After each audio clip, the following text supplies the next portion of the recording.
This is an example of a sequential function chart. And there are two parts that I'm using here. On the left-hand side is the HMI. On the right-hand side is the actual Sequential Function Chart Program, or SFC.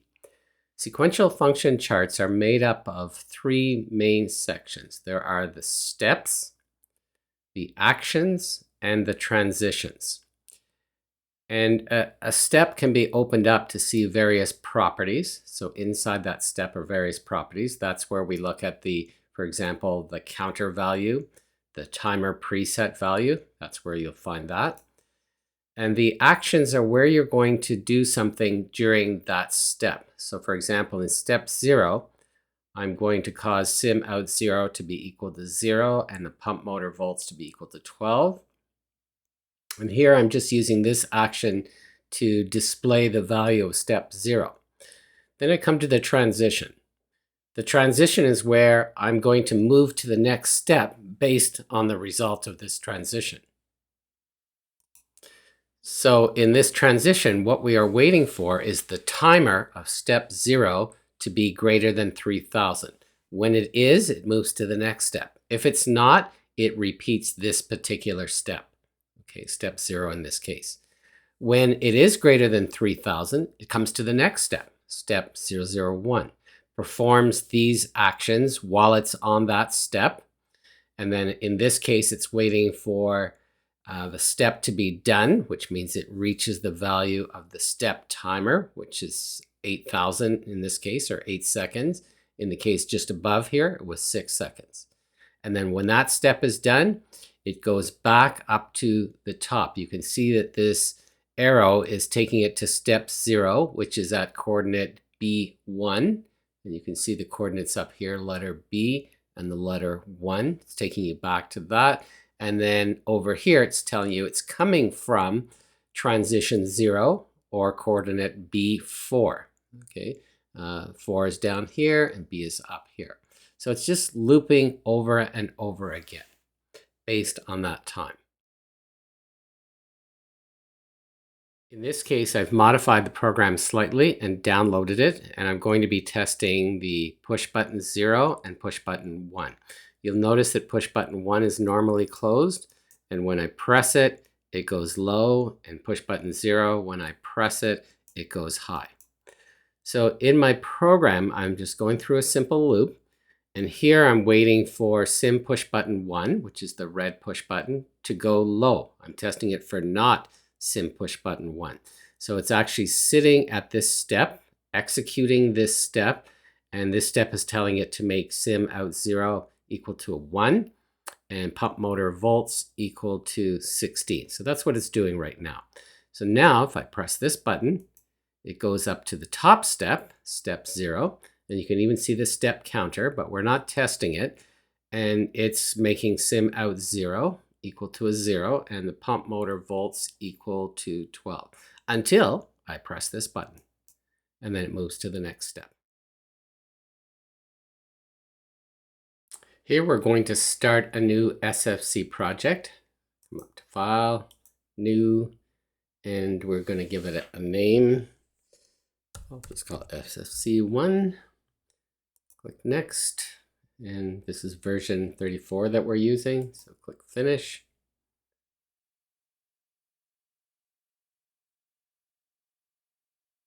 We're just going to save that whole file that we had there, and so it shows that we have a new program and a new routine here. But right now, it's a ladder logic routine, and we want to change it to a sequential function chart. So I come up to Main Program, click Add, New Routine. And here we want to select Sequential Function Chart, and I'll call it SFC1. So this is the actual name of the routine. Click OK. Now we have to get rid of the other routine. And you'll notice the little number 1. That indicates that it's the main program that will execute. But I'm going to delete this. And I'm going to come up here, go to the Properties, Configuration, and right now I don't have a main routine, but I can open this up and select that that's going to be our main routine, and then you select OK. And you'll notice that that main routine now has the little number 1 beside it. So now I'm going to click on parameters and local tags. And right now there aren't any. Now we are going to add a few of the tags. And to do that, I just go up to parameter and local tags and click on new local tag. And I want to match it up with the tags that are in the HMI. So for example, there is a tag called sim push button 0. And then I want to make sure that it's a Boolean type because it's a switch. It only has 2 states. And then do create. And I want to do the same thing for a few other tags.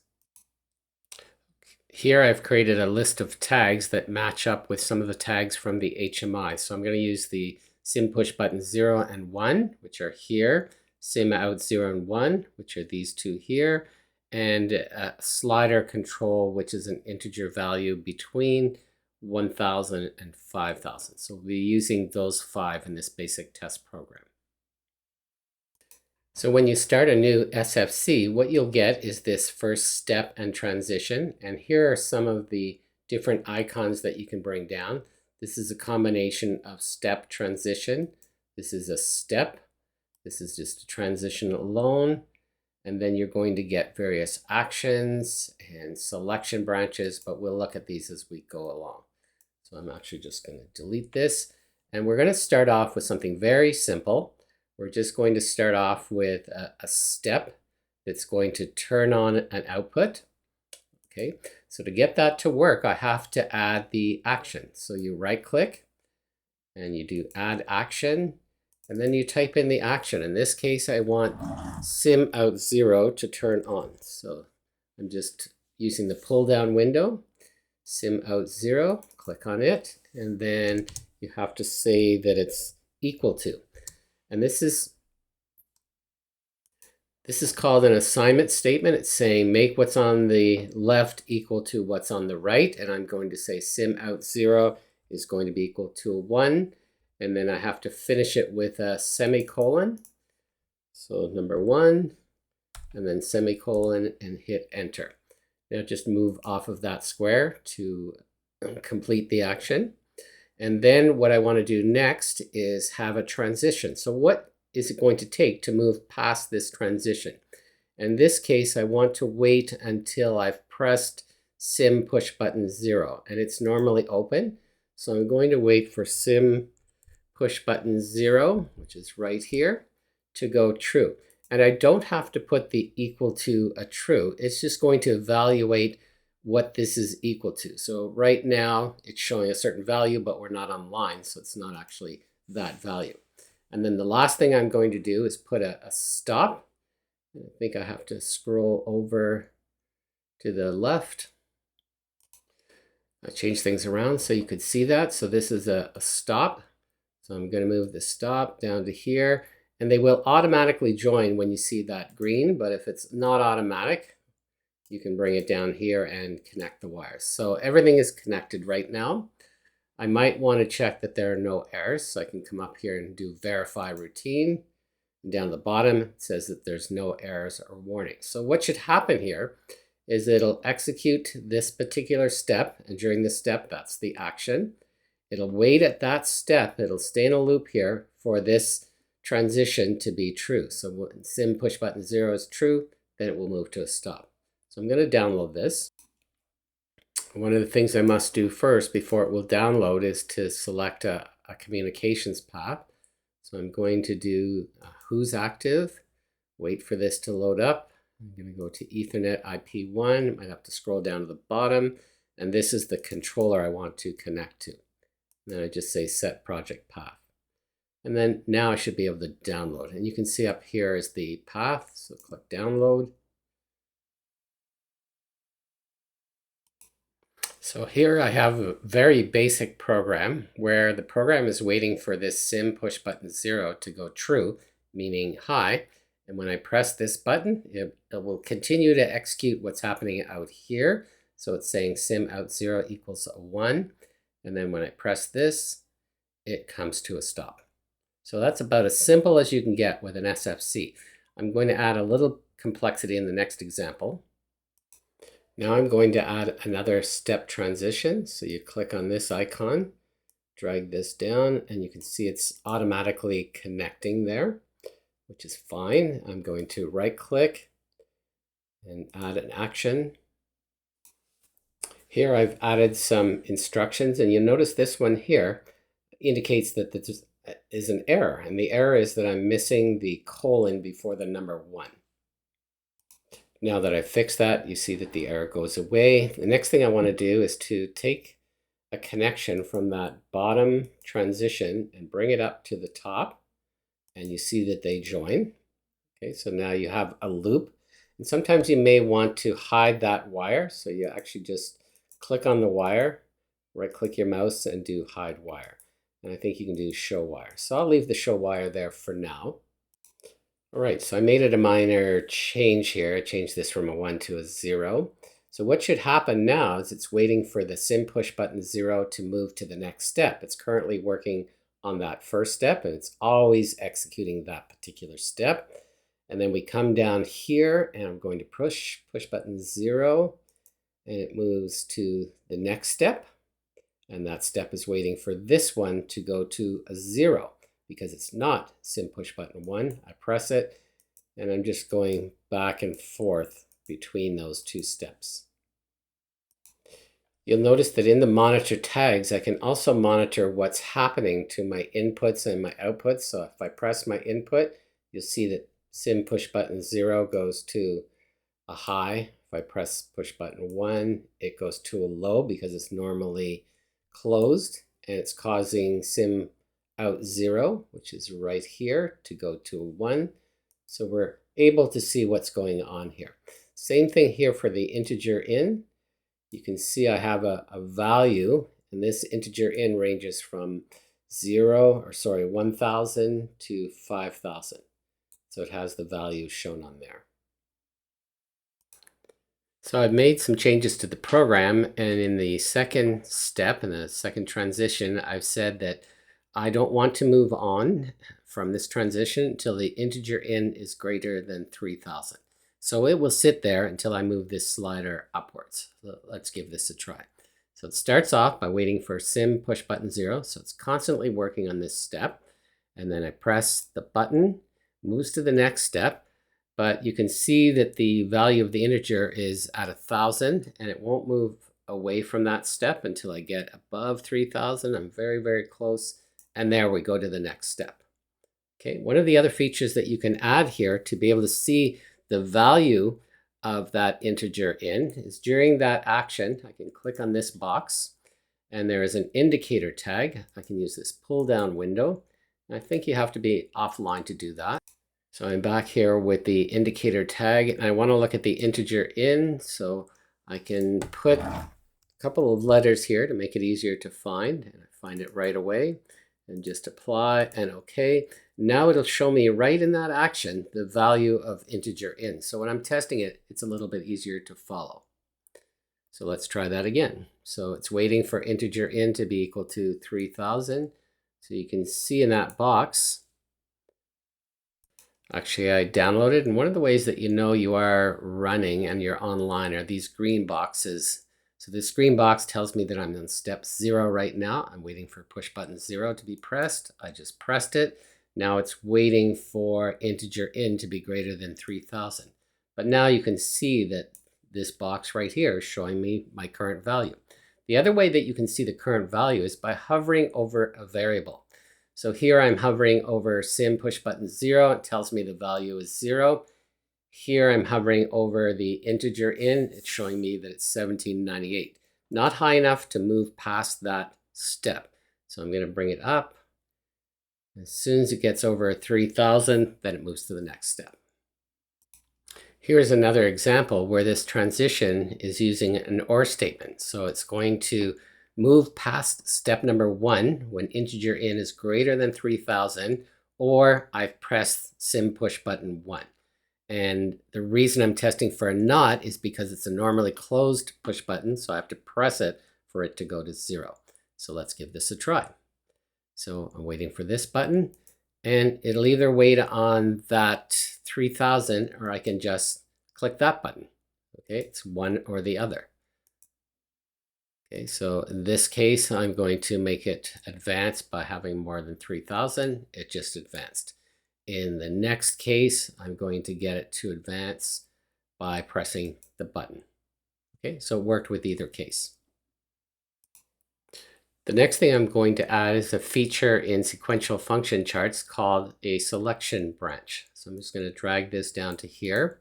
And you'll notice that now there are two choices, transition 1 or transition 2. And transition 1 choice, I'm going to have it loop back to the top. So I'm going to bring this up to here. And then if it goes to transition 2, I'm going to have it come to a stop. So I'm going to find the stop, drag it down here. Automatically is going to connect. And I'm going to make a connection between step 1 and this. If everything is okay, you'll see that that green circle appears. So here I've added the selection branch, and I'm testing the left-hand side to see if the push button 1 has been pressed. Here I'm checking to see if integer in is greater than 3,000. By default, it always checks the left-hand side first and then moves to the right-hand side to do that test. But I want to change the default, so I go up to Set Sequence Priorities, and I'm going to turn off the default, and I'm going to check transition 2 first. And you can just move that up and say OK. And when you do that, actually the little numbers appear here telling you that this is the first branch to be tested. Then it comes back over here, then it comes back over here. But this just indicates that that's the first. So I'm running my program now, and it's waiting for sim push button 0 to be pressed. And as I said, you can hover over these. Sometimes it's a little tricky. You might have to do it more than one time. So for example, here you can see that sim push button 1 is equal to a 1, and sim push button 0 is equal to a 0. If it doesn't work the first time, just move away and then come back to here. And then I can see that integer in is equal to 1,000. And so right now it's waiting for that button to be pressed, and then when it gets down to here, it'll have one of two choices. So let's see what happens. So I press this button, and it's not passing either of these two choices. Sim push button 0 is not being pressed, so it doesn't come back to the loop, and integer in is not greater than 3,000. So we'll start off by pressing this button. It does come back to this first step, and I click it again. It's neither of these two. So I click it again, neither of those two, so it comes back down. And this time we are going to make this higher than 3,000. And so the first thing it's going to do is check that transition. It is going to be equal to 3,000, so it's going to come to a stop. So let's give that a try. And I have to wait for this button to be pressed. And you see that as soon as I did that, it did come to a stop because this was equal to a value greater than 3,000. All right, in this program, we have a few more options, and I've added a stored action, which means that this particular action will run all of the time, not even only while it's on this step. So non-stored actions only execute while on the step. So that's why I have this as non-stored. This is non-stored. And you notice that the green bar will stay here all the time if it's a stored action. And this green bar will only highlight when you're actually executing that action. So right now, it's sitting on this transition, executing this step over and over again. So it's changing sim out 0 right here to a 1, doing this action. And you can see that this action is being performed by taking the value 1,000. Okay, if I hover my mouse over here, you should see that it's 1,000. Sometimes you just have to click anywhere else in the screen to get that update, or to another variable even. So you get 1,000. If I move this slider up, but not too far up, you'll see that it's representing 1.34 liters per minute.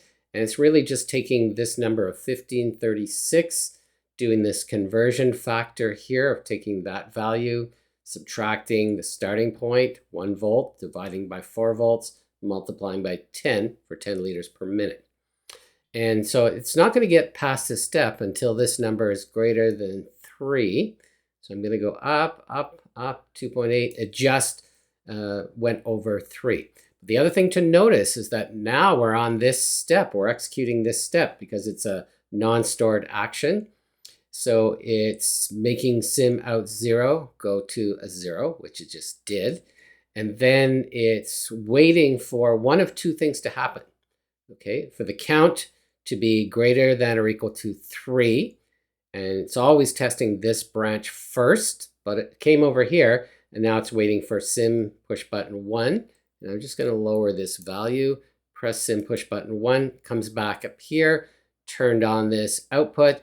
Now it's waiting for this to be greater than 3. I just made it greater than 3. Now it's sitting at this step. But here I want you to notice that that step 1 counter is now equal to 2. Now let's press the button. Comes back up here, waiting for greater than 3. And now that it went greater than 3, came down to this step. But our count for step 1 count was equal to 3. That got tested right here and caused the program to come to a stop. So the way that I was getting these liters per minute to display on the screen is I would have, in the action, selected that, used the pull down window, and selected the indicator tag. As far as I know, you can only have one indicator tag. So that's why sometimes I will add another action, and that action doesn't really do anything other than allowing me to see the count value. Okay, so this has a lot of things in here. So steps, actions, transitions, and actions that are either not stored, so they only execute while on that step, or stored actions that execute all of the time until an action reset comes along. But we're not going to use any in this program or in Lab 6B. All right, so that's an example of some of the things that you can do with sequential function charts. These are the sequential function chart basics, and they include the steps, the actions, and the transitions.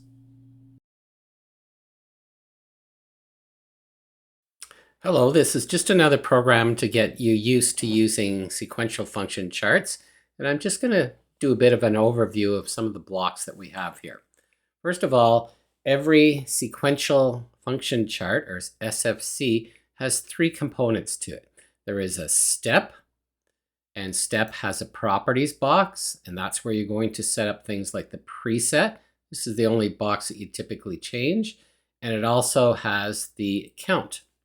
So both very useful when you're doing SFCs. I'm going to cancel this. Now the other part to an SFC is an action. So while it's on this step, it'll do these actions. And you'll notice that there is a small letter just to the top left. These are called qualifiers. And there's a non-stored qualifier and a stored qualifier. And the difference between the two of them is that a non-stored qualifier will execute only while it's on this step, whereas a stored qualifier will execute all of the time or until a reset is executed. So for example, in this case, it's always calculating the value of this variable based on this variable, and it's doing the multiplication. So in this case, what it's doing is converting the integer value from memory to a value in liters per minute. And you'll notice as well, when I hovered over the tag while we're online, it shows you the value of the tag. Very useful in troubleshooting. And the other thing I've done here is on that action, you can add a tag indicator, and you can see it's in this box here. Let me move this over. This is the tag indicator. I can't change it right now because I am online, but it will have a pull down window that allows you to place any indicator tag on the screen for that particular action. Now there's only one allowed per action. So here I've put the real temperature, but in some of the other places I've put the integer value for flow, the real value for flow, and then there was a variable called final flow. I put that in the program as well. Okay. The other type of qualifier is a P1. And what this qualifier does is it will only execute this action one time when it comes into the step. This is very useful for this example because what I'm trying to do here is read the current value of flow, add to it, and then store it into a variable called final flow. But I only want to do that one time. I don't want to keep updating because it's going to stay in this loop until it reaches final flow or greater. Whereas if I didn't do a P1, it would recalculate it every time it went through the loop. Okay, and you'll notice that these bars, that's why you don't see P1 with a green bar. All of these are non-stored actions, so they're executing while on this step. And this is a stored action, so it continues to execute even though it's not on step 1. So now what it's waiting for is my current value of flow is 5.14 liters. You see it up here per minute. And I'm going to add 2 to it, giving me about 7.15. So what I'm waiting for here is the magnetic flow sensor to reach that final value of 7.1. So I'm going to move the slider here. I'm just simulating it until I get to 7.1, and notice it's 6.8, and then I just reached that point. So now it's back up into step 0. Okay, and I'm waiting to execute step 0, and that's done after a period of time. Okay, it says when step 0 is done, and I guess it's already done. It went by so quickly. Now it's looking for the level to be 9.6 before we continue. I'm going to bump it up, but I'm going to bring it back down. You can see that's on this step, but it's taking a little bit of time, and then it comes back down here. I could have put the delay time in here, and let's try that. I'll pause momentarily. Actually, while I have this open, so what I did is went to the action qualifier, and I clicked on the indicator tag pull-down menu, and I'm looking for step 001. Actually, it might be step 00.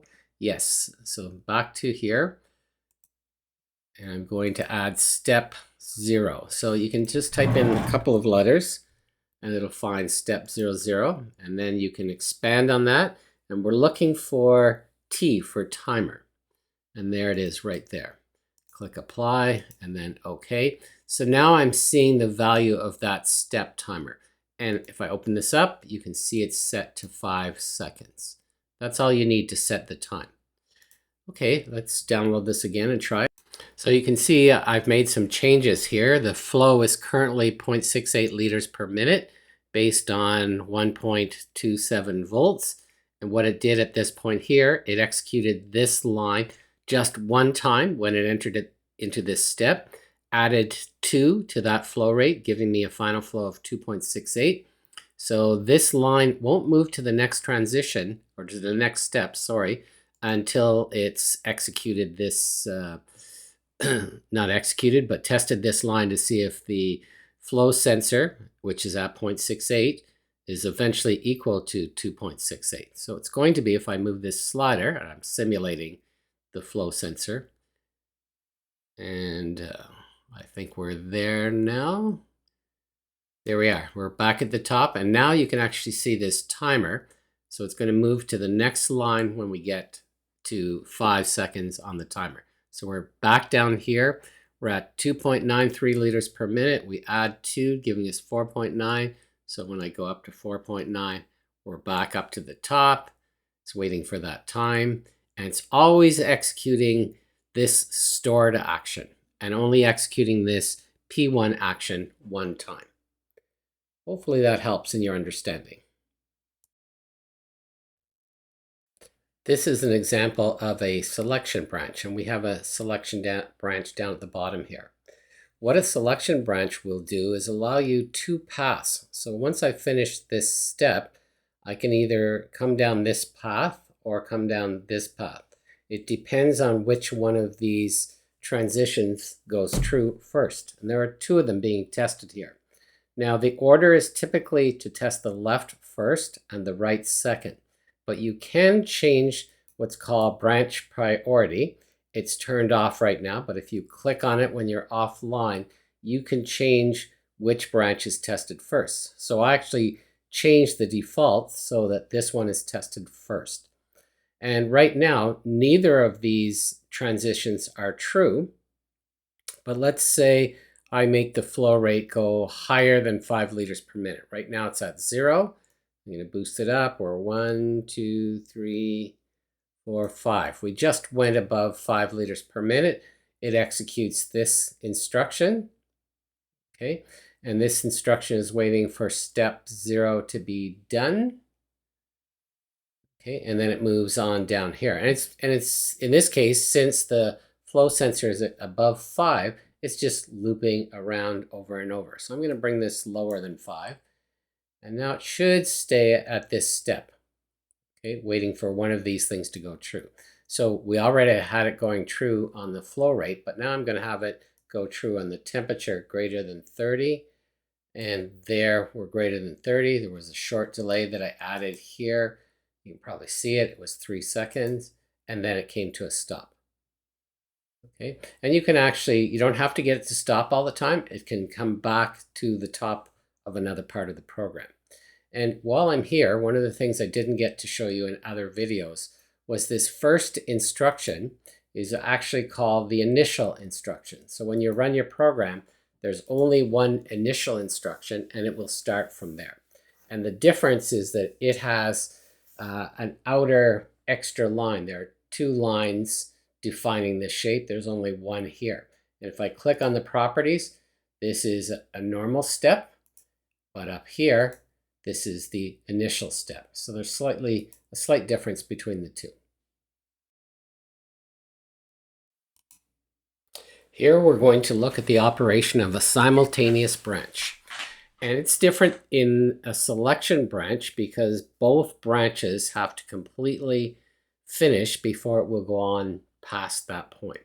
So let's look at this program. So at step 0, which is the initial step, and you can tell that because there's 2 bars, and if I click on here, it tells you that it's the initial step. And there's a 5-second delay in that initial step, but it's not tested. We're going to close this switch to get it to go advance. And here you can see this is a stored action, so it's executed all the time, not just during this step. And then here we have a 2-second delay on that step, and this is where we begin the simultaneous branch. Okay, and there are 2 branches that'll come down here and come down here. Now, one important thing to notice is that throughout the program, there is always a step, a transition, a step, a transition, a step, a transition. You cannot have 2 steps in a row. You cannot have 2 transitions in a row. So that's very important. So coming into this simultaneous branch, I have a transition. So when step 2 is done, it starts this simultaneous branch. And it goes down both branches simultaneously. So on this side, it's doing step 4, which says to turn on out 0.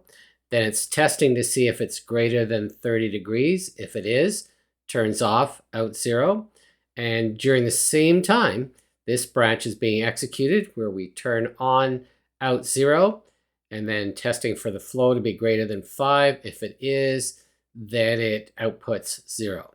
And then it moves down to here where this side tests to see if both sim push button 0 or not sim push button 1 is pressed. So we can either press this button or this button because this one's normally closed. So we're looking for it to go low. That's why the not is used. And this one is going to go to 24.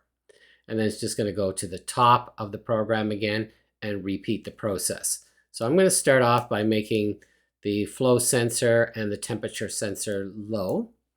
And now that you can see that the program is waiting right here, waiting for me to close sim switch 4. I'm going to do that and then bring it back to normal just by clicking this. And now it reaches, after the 2 seconds, it reaches the simultaneous branch. It's caused sim out 1 and sim out 0 to turn on. Now it's waiting for the temperature to be greater than 30 or for the flow to be greater than 5 liters per minute. So I'm going to do it to 1. I'm going to increase the flow until I get past 5 liters per minute. And you'll notice it went past this transition onto step 7, turned off out 1, which you see happen. And it can't move past this point. So if I were to press this button or this button, nothing happens because both of these branches must complete. So I'll make them both complete. And Now the temperature is greater than 30 degrees, but it stopped right here. It stopped waiting for me to either press, because it's an OR, sim push button 0 or sim push button 1. I'm going to do it to sim push button 1. But before that, I'm going to bring the temperature and flow down. And now it's going to go back to the top of the program. It's going to wait the 5 seconds. It's going to wait for me to close this switch before moving on. I'm going to open it again. Now we're at the same point here. Bring the temperature up and the flow up. We get to this point, and here we're waiting for either one of these buttons to be pressed. And then it goes back to the top. Hopefully that helps in the understanding of the simultaneous branch. Thank you.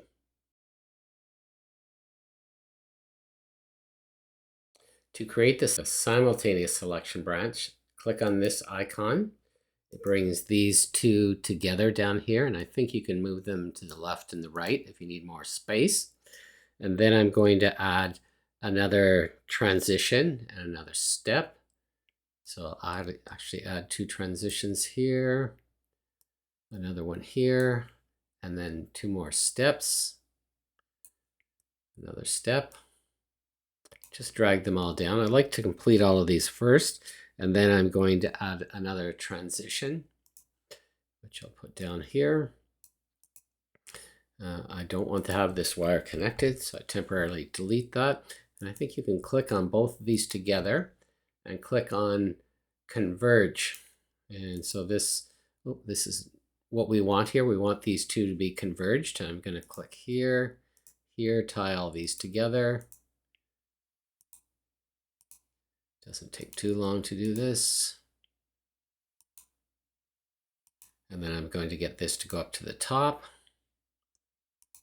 And I'm actually going to hide the wire. Very useful to hide the wire. And then I'm going to start filling things in. But before that, let's just join this part. Oops, it didn't join. Let's try again. Wait till the bubble turns green, and now it's connected. Here I'm going to add an action.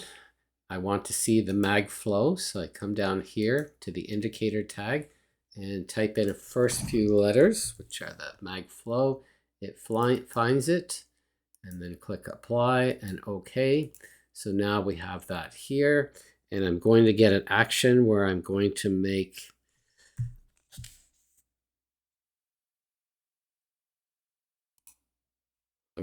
sim out. Oops. I'm looking for sim out 1, which I found. I'm going to make that equal to 0. And then on the other side, we're going to add an indicator. Sorry, wrong place. I need to add the action first. Add the action. And here we want to see the temperature. So I'm going to come down here, type in temp. And it's not the temperature integer that we want, it's the temperature real. I think there is such a value there. And it's 70 degrees. So I'm going to make out sim out 0 equal to a 1. Let's get all that spelling right. And make that equal to a 0 as well. I think I want that to be a 0. No, actually a 1. If I want it to look like the other simulation, same thing here. And there we go.